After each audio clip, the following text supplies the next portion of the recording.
दश होए जंतु जन्म मरण कर्म हेतु जो खोजे कोई चरणे जे सने संचारई तृणे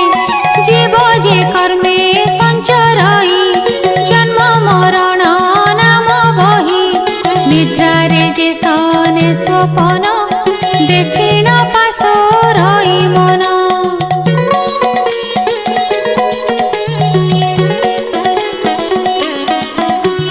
देहरे थाई जेते करी